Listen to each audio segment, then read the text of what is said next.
Hi, Glenn Phillips here with Beach Homes Realty and beach-homes.com. Today I want to talk to you about if you're selling a beach home or thinking about selling, do you know what buyers actually don't care about, but many sellers think they do? I want to cover these so that you'll be prepared. First off, the buyer doesn't really matter to them what the seller paid for the home. I mean, when you bought the home, did you care what the last guy paid for it? Maybe some history, but you didn't necessarily need to meet it or exceed it. So the only other anecdotally is that a matter to it, but when sellers go, oh, I paid this much for it, so I need to get X, buyers don't care about that. Second thing is, what are the listed prices of nearby beach homes that are for sale? And here's why. Those homes haven't sold. There's nothing that says those houses are going to go for the price they're listed at. And so the buyers, they'll look at them, but here's why they didn't really care about your beach home is that if those were a great price for the house, they just go buy one of those instead of yours. So you actually, as a seller, don't want them to care too much about those prices. The next thing that buyers don't care about is the seller's personal effort. When the sellers go in, they do some kind of customization, or maybe they have a patio or a deck area or a pool area, and they've done something for that home that's very personal. It seems to mean more to the seller. Buyers often don't care about that as well. Sellers tend to have an emotional attachment to it. Buyers may like it, but they may actually be wanting to take it out. And so they won't necessarily assign financial value to it. And you need to know that when you're selling a house.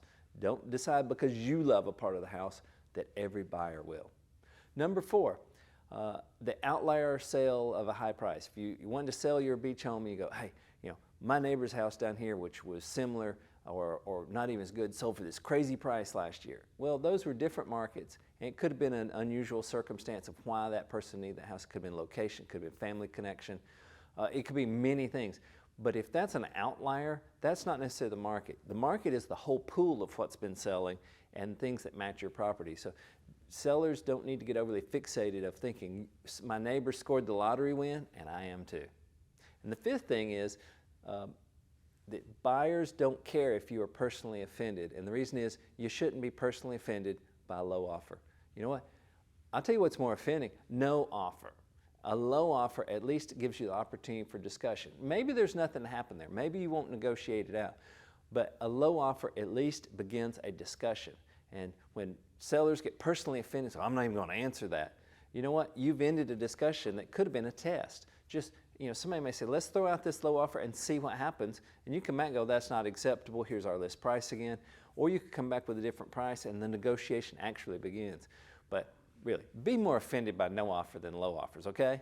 So when you're selling a beach home or you're thinking of selling a beach home, you need to know what the buyers don't care about. There are lots of other things, but those are 5 of them. Think like the buyer, not like the seller. I hope this is helpful.